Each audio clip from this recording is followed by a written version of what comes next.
Hello बेटा, सुप्रभात। समझते हैं अब अगला क्या समझते हैं? हमने संज्ञा शब्द, संज्ञा क्लियर हो गया था हमारा। अब उसके बाद आ जाता है सर्वनाम। सर्वनाम से पहले एक बार लिंग और वचन और थोड़ा समझ ले। वो तो आपको वैसे पता ही है, लेकिन लिंग, दो लिंग होते हैं हमारे, दो लिंग होते हैं, स्त्रीलिंग और पुल्लिंग। क्या क्या होते हैं?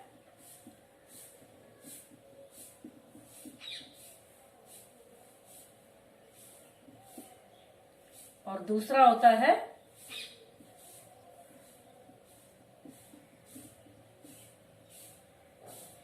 लेकिन इसमें क्या होता है, इसमें थोड़ा ये है कि जो कुछ जाति है, मनुष्य जाति, पशु है, तो ये तो है ही हमारे, इनको तो हम लिंग का निर्धारण हो ही जाता है। लेकिन जो अप्राणी वाचक वस्तु है, प्राणी, प्राणी में तो निकाल ही लेते हैं, लेकिन प्राणी वाचक जो वस्तुएं होती हैं, तो उनमें लिंग का निर्धारण कैसे करेंगे, उनको उनका लिंग कैसे पहचानेंगे? तो अप्राणीवाचक में क्या आता है? तो अप्राणी क्या है? जैसे पर्वत, पेड़, नदी, मांस, अनाज, चावल आदि। तो इसमें कैसे निर्धारण करेंगे कि ये स्त्रीलिंग है या पुल्लिंग है? तो इनकी एक तो सबसे बड़ी पहचान, यानी जब वाक्य में प्रयोग होते हैं तो तब यानी क्रिया से या विशेषण, इनके आगे पीछे विशेषण लगा होता है या फिर क्रिया होती है, उसके आधार पर इनका पता चलता है। तो जैसे पर्वत, पर्वत क्या है? यानी पर्वत है, तो पर्वत हरा भरा है, पर्वत हरी भरी नहीं, तो ये कई में पुल्लिंग में आता है। पेड़ भी पुल्लिंग में आता है, पेड़ हरा भरा खड़ा है। नदी बहती है, ये स्त्रीलिंग में आता है।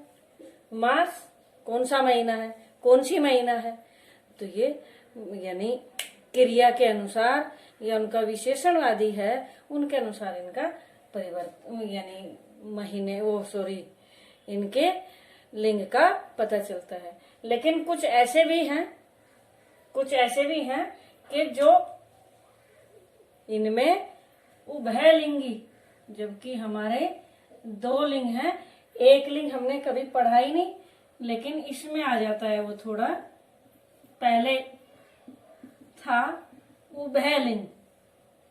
उभयलिंग ऐसा है जो दोनों, जो कुछ ऐसे शब्द होते हैं कि वो स्त्रीलिंग भी होते हैं और वो पुल्लिंग भी होते हैं, तो उनको बोलते हैं उभयलिंग। उभयलिंग कौन से वाले होते हैं? जैसे कि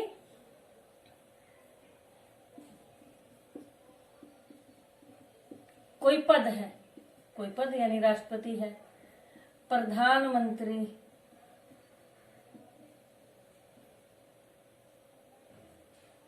तो ये प्रधानमंत्री कौन है? फिलहाल तो हमारे प्रधानमंत्री क्या हैं? जेंट्स हैं, पुल्लिंग है, ये भी पुल्लिंग है, लेकिन स्त्रीलिंग भी तो हो सकते हैं ये। तो यानी ये इस तरह के पद कि ये दोनों ये उभयलिंग में आते हैं। अब जैसे जैसे पुलिस, अब पुलिस में स्त्रीलिंग भी होते हैं, पुल्लिंग भी होते हैं, तो दोनों होते हैं। लेकिन पुलिस आ रही है, पुलिस सेंटेंस में करते हैं, तो ये पुलिस आ रही है, पुलिस आ रहा है नहीं बोलते, हाँ, तो ये यहाँ स्त्रीलिंग में आता है। तो कुछ ऐसे शब्द हैं जो, तो ये पहचान हम किसके अनुसार करते हैं? या तो क्रिया के अनुसार करते हैं या फिर विशेषण के अनुसार। अब जैसे रोटी, रोटी कैसी, रोटी कच्ची है या पक्की है, तो ये कहीं से पता चला? विशेषण है ये, रोटी कच्ची। तो रोटी पुल्लिंग में या स्त्रीलिंग में? लेकिन जब ये इसमें आ गया, यानी इसका विशेषण बता दिया गया, तो ये अब पता चल गया ये स्त्रीलिंग में है। तो क्लियर है, यानी लिंग पहचान करनी पड़ेगी थोड़ी, ये भी समझने होगा। ठीक है, इसके लिए इतना ही बता देती हूँ। वचन भी ऐसा ही है। वचन, तो वचन क्या है, वचन कैसे, यानी दो ही होते हैं वचन हमारे, इसमें तो उभयलिंग भी आ जाता है कभी कभी। वचन कितने वचन होते हैं हमारे, केवल दो। एक वचन और द्विवचन संस्कृत में होते हैं, उसमें अभी भी 3 वचन होते हैं, और इसमें केवल बहुवचन और एक वचन। अब कुछ शब्द ऐसे हैं हमेशा बहुवचन में आते हैं, कुछ शब्द ऐसे हैं हमेशा एक वचन में आते हैं।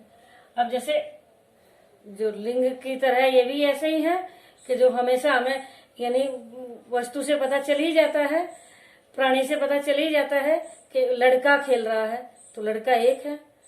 लेकिन कुछ ऐसे हैं कि ये एक वचन में आए या बहुवचन में।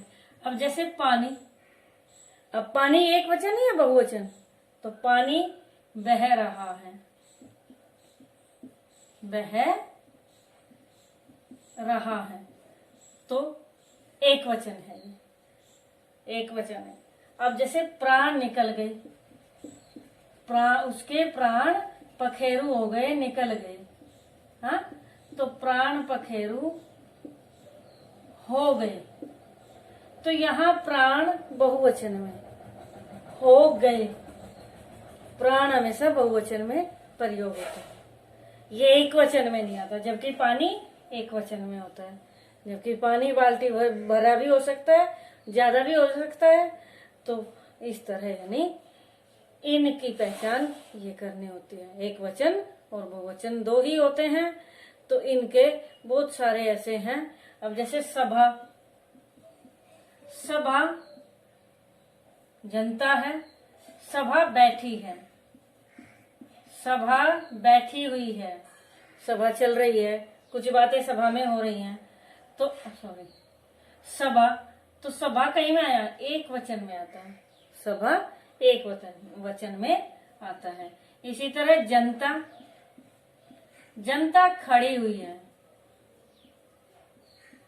वहां जनता खड़ी हुई है, इतनी जनता है, तो जनता जबकि समूहवाचक, समूहवाचक संज्ञा है, लेकिन फिर भी ये एक वचन में ही आता है। किसमें आता है, एक वचन में आता है। तो वचन और लिंग हमारे क्लियर हो गए। कारक में बाद में समझाऊंगी, वचन और लिंग बता ही दिया थोड़ा मैंने। अब ले लेते हैं सर्वनाम। तो सर्वनाम का अर्थ है, जैसे संज्ञा का क्या अर्थ था, नाम, सर्वनाम का अर्थ है सभी के नाम। सर्व सभी, नाम तो है सभी के नाम। सर्व का अर्थ सभी के नाम, सभी के नाम, सभी के नाम इसलिए हो सकते हैं। आप, तो आपका नाम आप हो गया, मेरा, तो मेरा नाम मेरा भी हो गया। आप अपने आप को बोलोगे तो आपका नाम भी मेरा हो जाएगा। तो यानी आप, मेरा, तुम्हारा, हमारा, कुछ वगैरह, ये सारे, क्या, कौन, कैसे, ये सारे इसमें आते हैं, सर्वनाम में आते हैं, सभी के नाम। क्या है इसका, इसकी परिभाषा क्या है, सर्व क्या हुआ, सब एक तो ये याद कर ले, सर्वनाम, ये है सर्वनाम, न कि ये स्वरनाम। स्वरनाम नहीं, सर्वनाम है ये। ओके, तो सब पहले तो यही समझना, सर्वनाम है ये। क्या है, सर्वनाम है। तो सर्वनाम की परिभाषा क्या है, पद क्यों लिखा मैंने, क्योंकि विकारी पद ही तो है ये, तो इसलिए मैंने पद लिखा है। क्योंकि पद परिचय ही हमें समझ रहे हैं, और पद परिचय के कारण ही मैंने लिखा ये सर्वनाम है। जो शब्द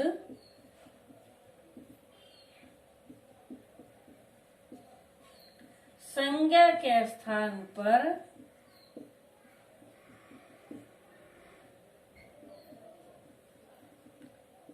प्रयुक्त होते हैं उन्हें सर्वनाम कहते हैं। उन्हें क्या कहते हैं? सर्वनाम कहते हैं। जो शब्द कहीं में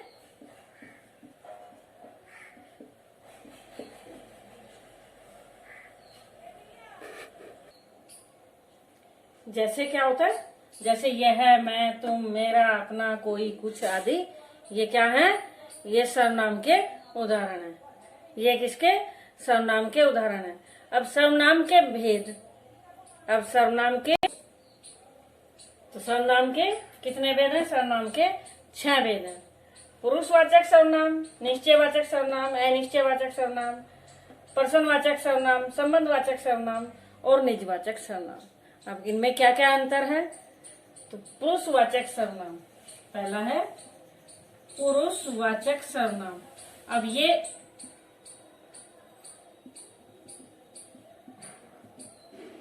पुरुषवाचक सर्वनाम, अब सबसे पहले इसमें एक चीज समझ लें। पुरुषवाचक सर्वनाम ये है जो पुरुष जाति के लिए, जो पुरुष जाति के लिए, मानव जाति के लिए प्रयोग होता है। वो भले ही यह है, परिभाषा लिखने की तो जरूरत नहीं होगी मुझे लगता है।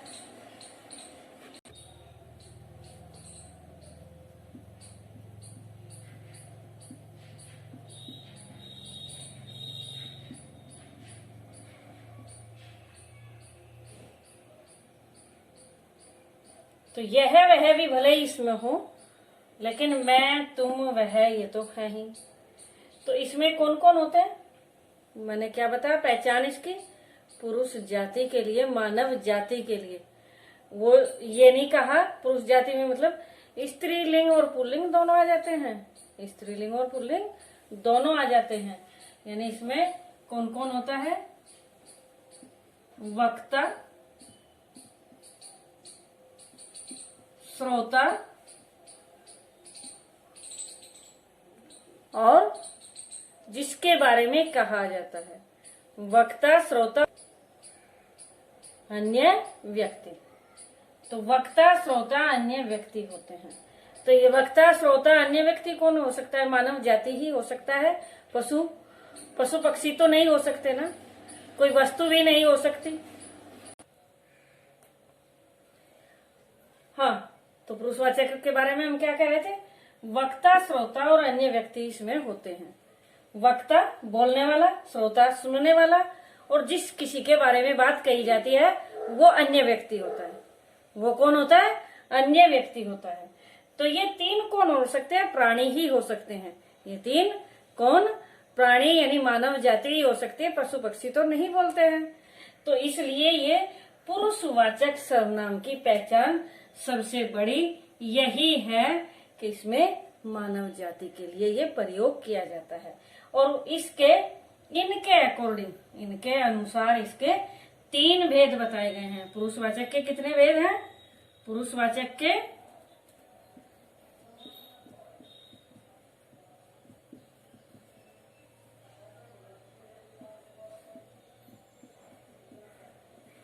3 भेद हैं। तो 3 भेद कौन कौन से हैं? एक है उत्तम पुरुष, उत्तम पुरुषवाचक सर्वनाम। और जो क्रिया में बताया गया था कि पुरुष बताना है, कि उसमें पुरुष बताना है, तो वो ये पुरुष है। वो कौन सा पुरुष है? ये वाला पुरुष है। उत्तम पुरुषवाचक सर्वनाम में क्या आता है? मैं से संबंधित। मैं, हम, मेरा, हमारा,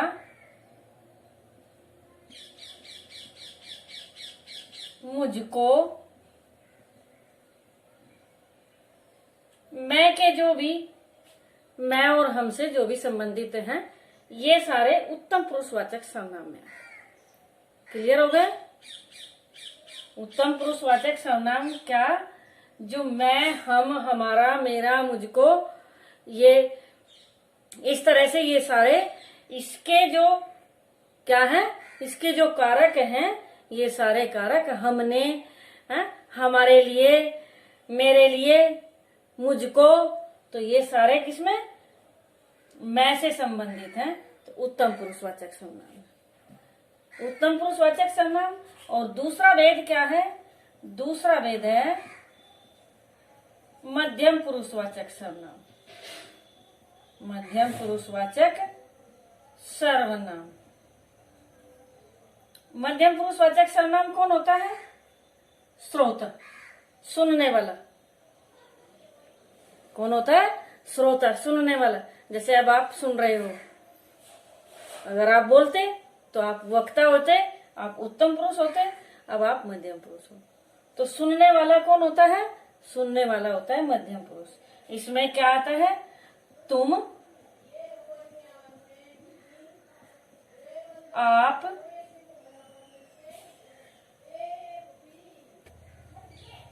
हाँ, तो तुमसे, आपसे संबंधित जो भी है, तुम, तुम्हारा, तुम्हारे लिए, तुमको, तुम्हें, तो ये सारे किस में आ जाते हैं? ये आ जाते हैं मध्यम पुरुषवाचक सर्वनाम में। अब लास्ट क्या बचा?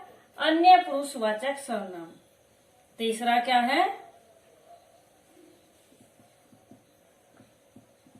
अन्य पुरुषवाचक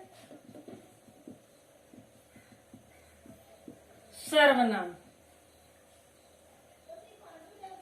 तो ये अन्य पुरुषवाचक सर्वनाम,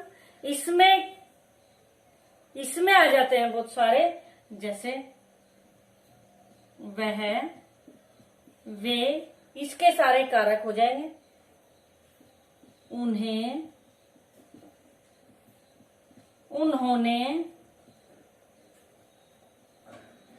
उनको,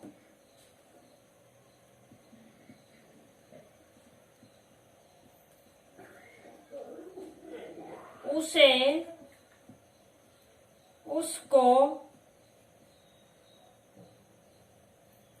यह,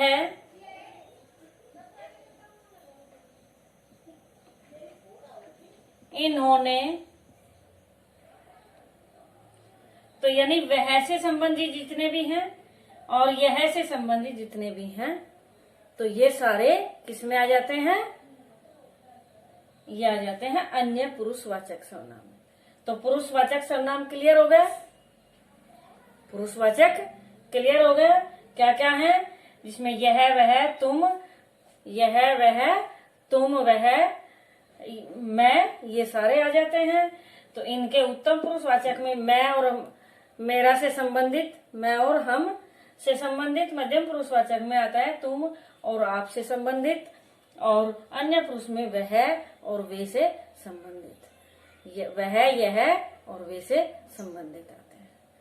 तो ये भी क्लियर हो गई। अब दूसरा निश्चयवाचक सर्वनाम।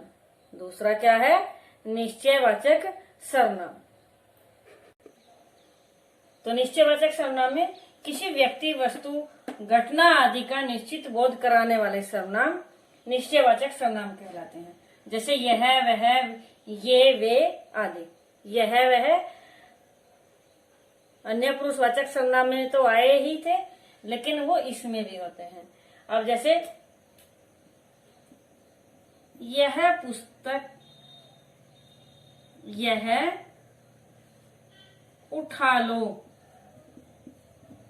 या ये यहां हो जाएगा,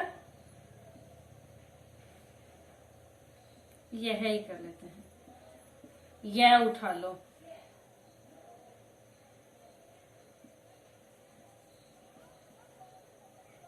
इसको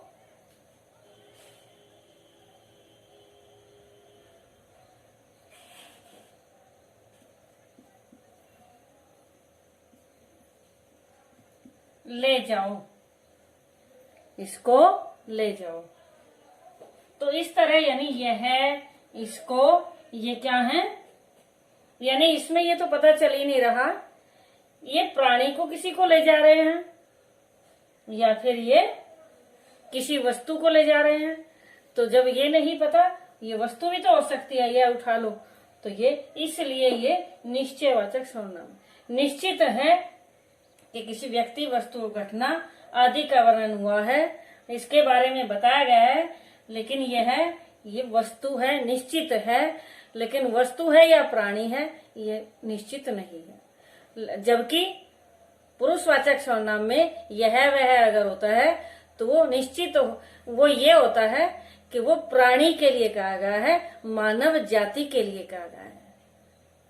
समझ आ गया ना इन दोनों में अंतर। तो ये इस तरह यानी निश्चयवाचक सर्वनाम। अब इससे अगला क्या है?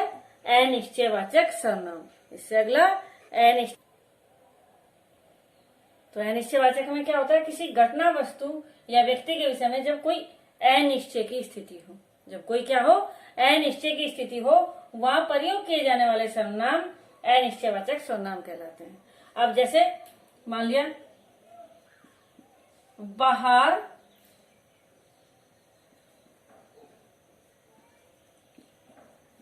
कोई खड़ा है, बाहर कोई खड़ा है, तो अब ये कोई अनिश्चय है, यानी पता नहीं कौन है कौन नहीं, तो इस तरह यानी अनिश्चय।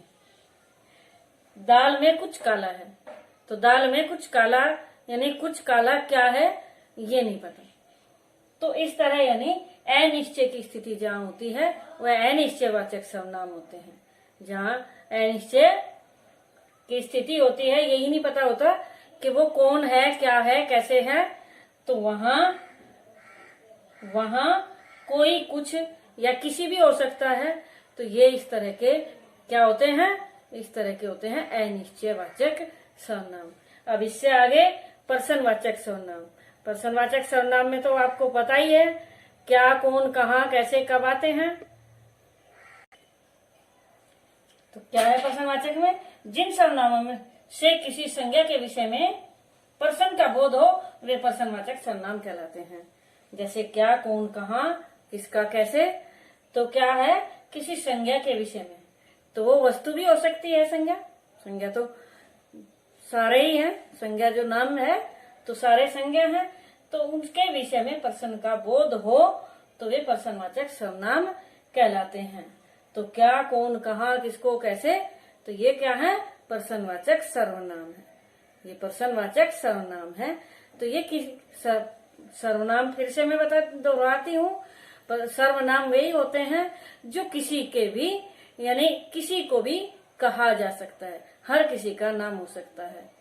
कि कौन खड़ा है, तो कौन खड़े में कोई भी मनुष्य वो हो सकता है। तो इस तरह यानी सर्वनाम सभी के नाम होते हैं। अब इससे आगे क्या बचा? संबंधवाचक सर्वनाम। संबंधवाचक सर्वनाम में क्या होता है? तो संबंधवाचक सर्वनाम जो सर्वनाम किसी अन्य उपवाक्य से, जो सर्वनाम किसी अन्य उपवाक्य में प्रयुक्त संज्ञा सर्वनाम से संबंध दर्शाते हैं, उन्हें संबंधवाचक सर्वनाम कहते हैं। जैसे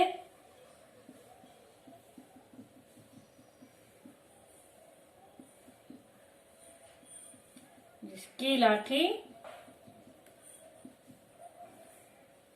उसकी भैंस, तो इसका और इसका संबंध, इसका और इसका संबंध इससे दर्शाया गया, लाठी से दर्शाया गया वह। तो इस तरह यानी ये आपस में इनका संबंध दर्शाया गया है संज्ञाओं से, प्रयुक्त संज्ञाओं से इनका संबंध दर्शाया गया है। तो आपस में इन दोनों का संबंध जो है कि जिसकी लाठी उसी की भैंस, जिसकी लाठी है उसी की भैंस है। तो ये यहाँ आपस में दोनों सर्वनामों का संबंध है, दोनों सर्वनामों का आपस में संबंध है। जो पढ़ेगा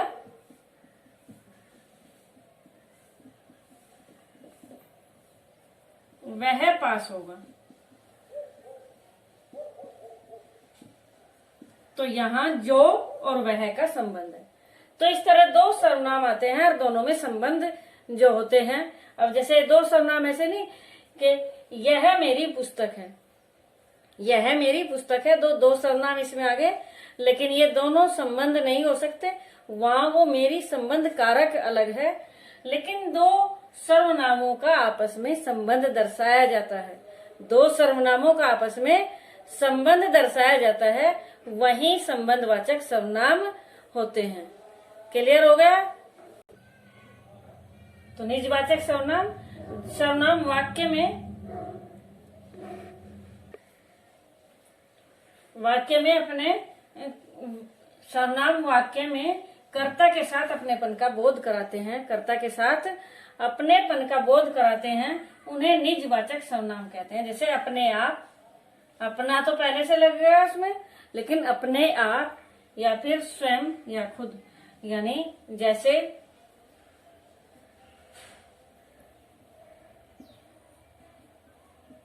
मैं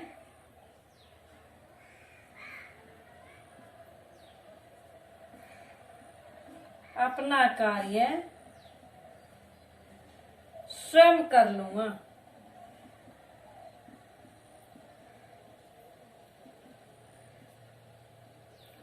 तो यहाँ स्वयं अपनेपन को दर्शाता है, जबकि ये अपना यहाँ क्या है? ये है यहाँ जो इससे संबंधित, यहाँ अपना कार्य यानी कार्य से, और यहाँ इसका संबंध कारक है। ये यहाँ तो इसमें तो है ये संबंध कारक, लेकिन कर्ता का स्वयं से संबंध, कर्ता का किससे? अपनेपन से संबंध है, अपनेपन से संबंध है इसका कि मैं स्वयं कर लूंगा। वह कहता है कि वह खुद कर लेगा। तो वह से खुद का संबंध जो अपनेपन का एहसास कराया जाता है, अपनेपन का बोध कराते हैं, तो वही होता है। जबकि इसके ये तीन हैं, अपने आप, स्वयं और खुद। ये ऐसे भी पहचान हो सकती है, लेकिन इसकी सही क्या है?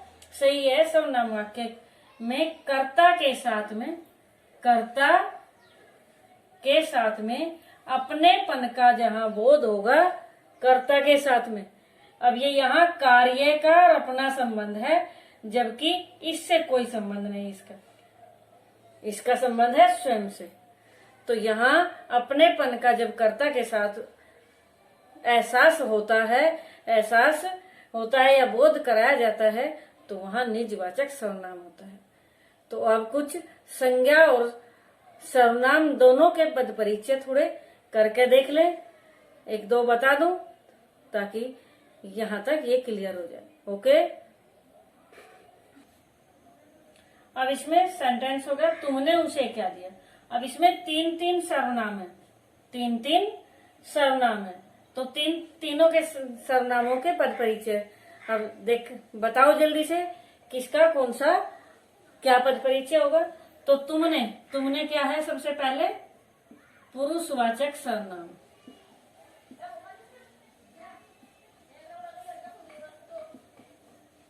पुरुषवाचक सर्वनाम।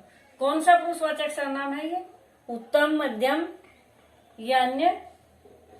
तो ये है मध्यम पुरुषवाचक सर्वनाम। ये मध्यम यहां भी लिख सकते हैं, ये मध्यम पुरुषवाचक सर्वनाम ऐसे भी लिख सकते हैं। उसके बाद इसका क्या बताना है? उसके बाद लिंग बताना है। तो लिंग ये तुमने उसे क्या दिया, तुमने उसे क्या दिया। अब ये तुमने, ये क्लियर तो नहीं है, ये पुल्लिंग है या स्त्रीलिंग है, दोनों हो सकता है। तो इसलिए दोनों लिंग हो सकता है, तो हम ऐसे करेंगे, स्त्रीलिंग या पुल्लिंग। ये सभी में नहीं करना होता बेटा, ये जिसमें ये होता है कि यह निश्चित ही नहीं कि ये स्त्री है या ये पुल्लिंग है, या ये पुल्लिंग है या ये स्त्रीलिंग है। तो जहां ऐसा होता है तो वहीं स्त्री या पुल्लिंग ऐसे करेंगे। ठीक है, लिंग बता दिया गया। वचन तुमने, तो वचन कौन सा हुआ? वचन हुआ यहां एक वचन। अब क्या बताना था इसके बाद? भाई सर्वनाम का भेद हो गया, लिंग हो गया, और उसके बाद वचन हो गया। अब कारक बताना है। अब क्या बताना है? कारक बताना है। तो कारक यहां तुमने, कर्ता कारक है, कर्ता कारक है ये। उसके बाद क्रिया से क्या संबंध है? उसके बाद क्रिया से क्या संबंध है ये भी हमें बताना है। तो क्रिया क्या है इसकी? दिया।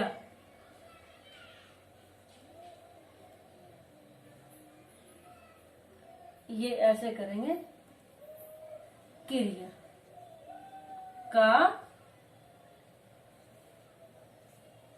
कर्ता।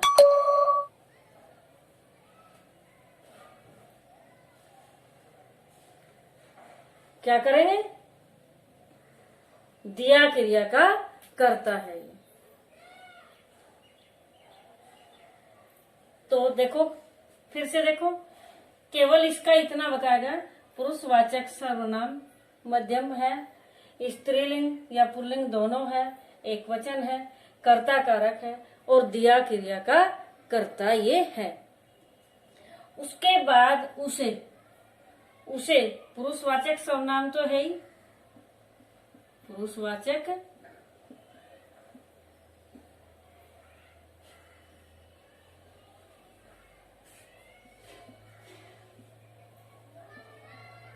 लेकिन कौन सा? अन्य पुरुषवाचक, अन्य पुरुषवाचक सर्वनाम। इसके बाद ये भी क्लियर नहीं, ये भी क्लियर नहीं, तो ये भी स्त्री और पुल्लिंग। वचन उसे, उनको नहीं है, उसे है तो एक वचन। उसके बाद ये कर्ता कारक तो दो नहीं हो सकते, कर्ता का विस्तार तो हो सकता है, लेकिन